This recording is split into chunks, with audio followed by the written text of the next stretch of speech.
Hi everybody. This video is about fabricating my second bicycle, this time an electric bike for a friend. Like my gravel bike, the geometry is based on the Salsa Via. I bought the chromoly tubes from Nova Cycle Supply. The front triangle came together well, but this is the second frame where I had trouble with the seat stay bends from Nova, and I had to get creative to gain sufficient tire clearance. Also, the person I built this for mentioned that the tire clearance between the wheel and his toes was very tight. Unfortunately, we built this during the pandemic, and I wanted the build to be more interactive with him, so we could have caught that situation earlier. Another challenge with this build was how tight everything was near the rear axle, with the hub motor, fenders, and disc brakes all connected to off-the-shelf road bike dropouts from Nova. It was very crowded. I hope you enjoy the video. I welded up the front triangle on my assembly table, and the seat stays didn't have tire clearance, so I had to fabricate a spacer.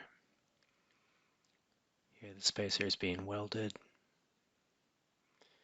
This is how I made the cut on the seat stays and then welded it up. Okay, I'm getting ready to weld the seat stay bridge, which in this case is a threaded piece of plate, and then likewise for the chain stay bridge, which is a threaded tube. Here I'm TIG welding one of the bridges. I use a number 8 glass ferric cup, argon cover gas,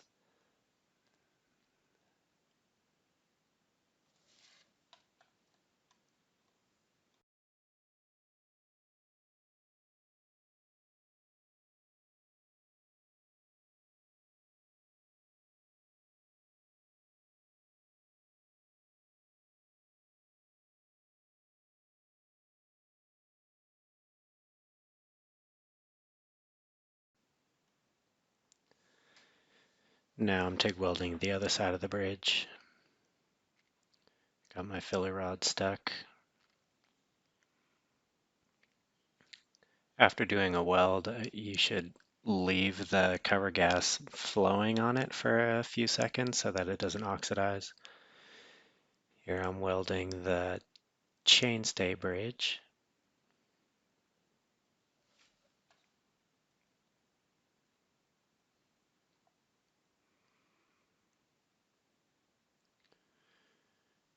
When you're welding these bike components, you need to keep rotating the frame to get access to different parts of it and also to distribute the heat.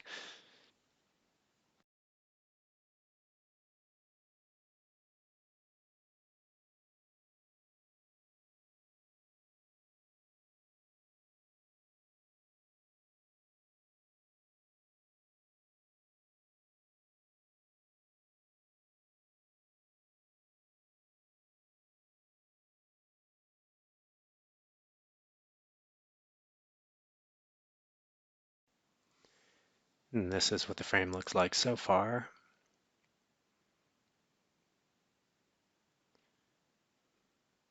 Most of the welding is done.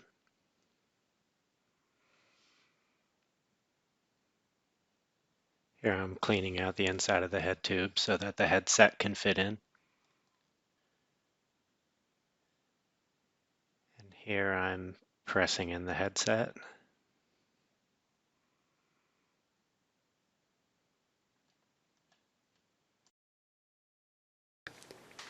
So for the fork, I got a Surly fork. I made my last fork for my gravel bike, but I went ahead and just bought it this time because the fork was really bad. When you buy a fork, the steering tube is really long, and so you need to find a place to cut it after you decide where you want the stem to be.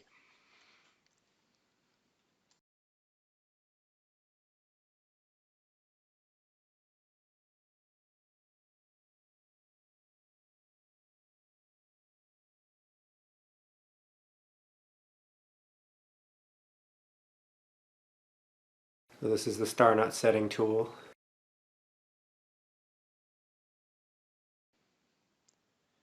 Here I'm continuing assembly of the bike, putting on the handlebars and the stem and that bell. Here's what the bike is looking like so far with the wheels on. I was able to take a little test drive like this, just coasting because there's no drivetrain. One set of specialty tools that you do need is giant taps to follow through the bottom bracket threads.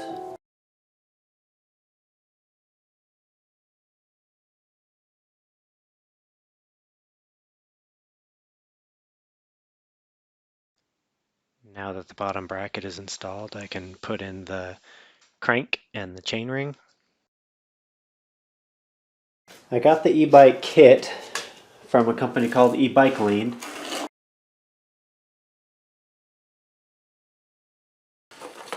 The little display that goes on the handlebar, and then the brakes have a throttle disconnect, so when you pull on the brakes then it'll disconnect the throttle.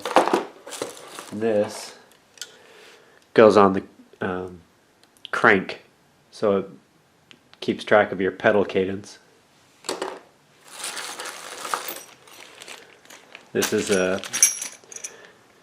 some hardware that goes on the rear axle to transfer the torque into the frame instead of just into the dropout. So I actually prefer clean looks on bikes with tidy cabling, but on this handlebar what we need to mount is the e-bike readout, the brakes, the throttle, the grip shift, the grips, the light. It's got so much going on, and then there's the belt.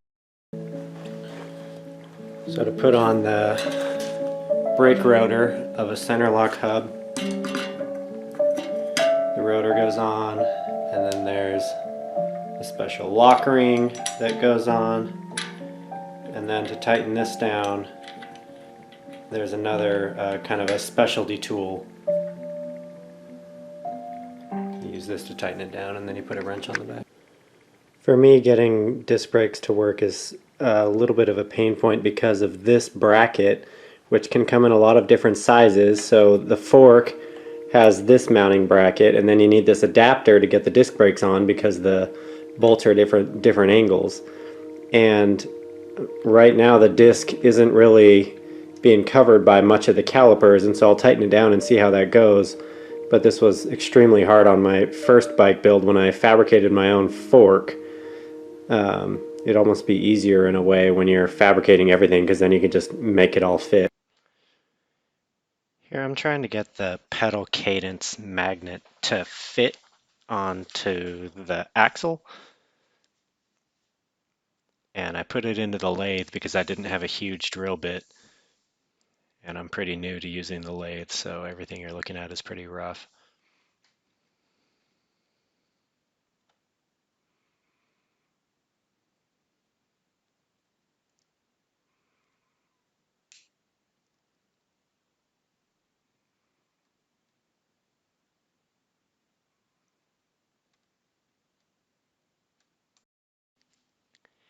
Here I'm using the lathe to create a mounting post for the disc brake, and again I'm pretty much learning how to use the lathe here.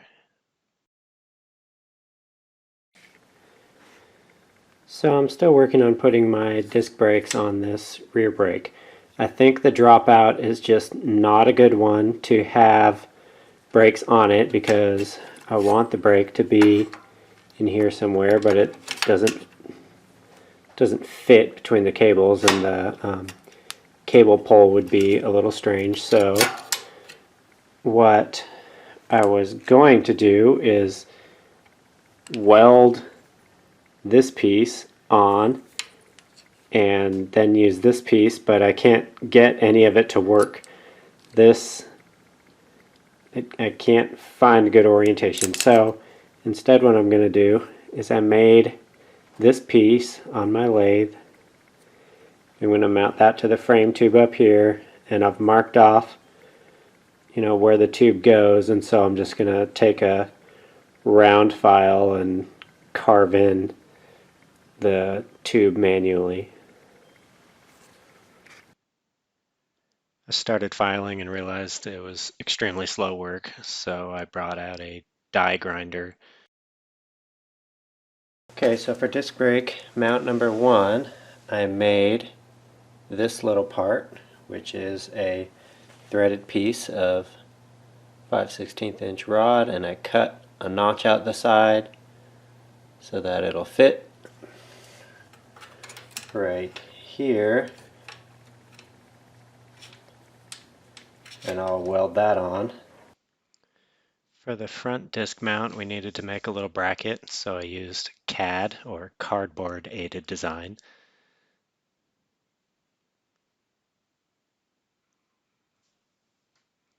Then I'm cutting the bracket out of a hunk of aluminum.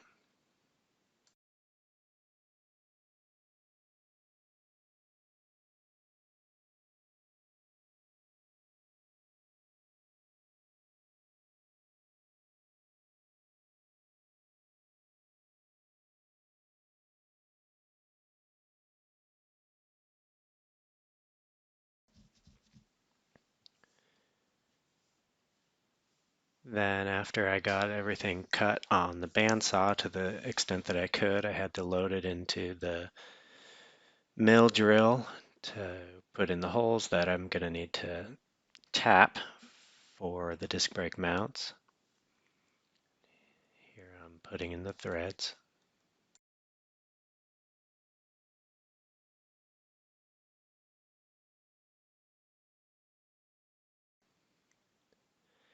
And the bracket was too thick, so I loaded it into the mill to take the face off and make it thinner.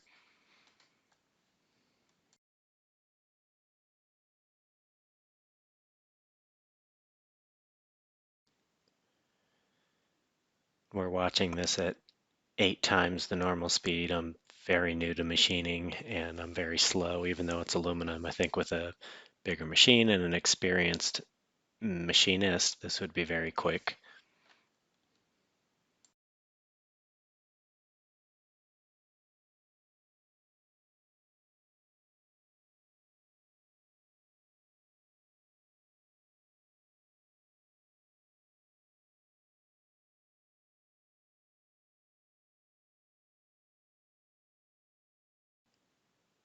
For lubricant, I just use WD-40 because I read that that's a good choice for aluminum.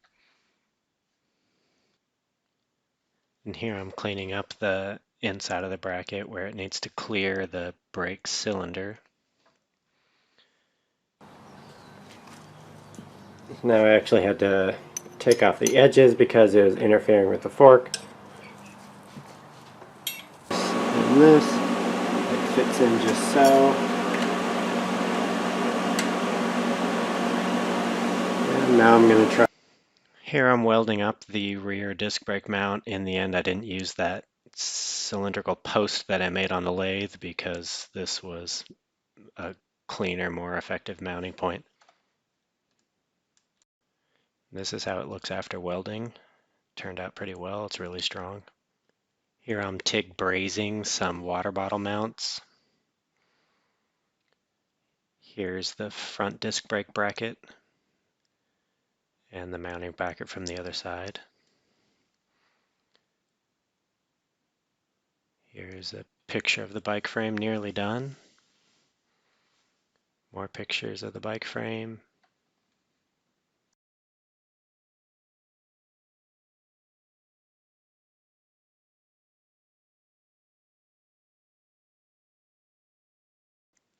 Here's the big cylindrical battery. Picture of the fancy bell. That's the motor controller. The completed bike. The display screen.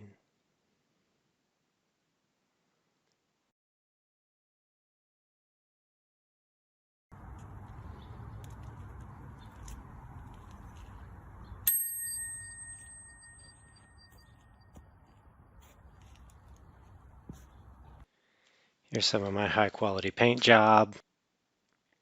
And let's end with a poem. My friend mentioned he wanted a bike for the city, with every add-on you can buy. Fenders, motors, rack, and paint that looks pretty. I said if he covers cost of parts, I would give it a try. My first frame was barely safe to ride. I thought this build would be clean and quick. It was quite a struggle and bruised my young frame builder's pride. In the back, all the features were tough to fit. To fixture the front triangle, I 3D printed some shims, and I stenciled in a painted name. Nice grips and seat provided interface trim. The geometry of the Salsavia and this bike are the same. This build, I bought a nice fork for the front, so it would be safe on the hills. Sourcing parts during COVID took quite the hunt, but in the end it had many frills. When he took it for his first ride, his toes hit the front wheel when he turned. My gravel bike has tight clearance too, but I never fell on my side. It was a tough build and there were many lessons learned. I have a good day job, but considered becoming a frame builder pro. Much better at it first I would have to get. Then I would have to market and go to shows. Someone with more hobbies than me I have never met.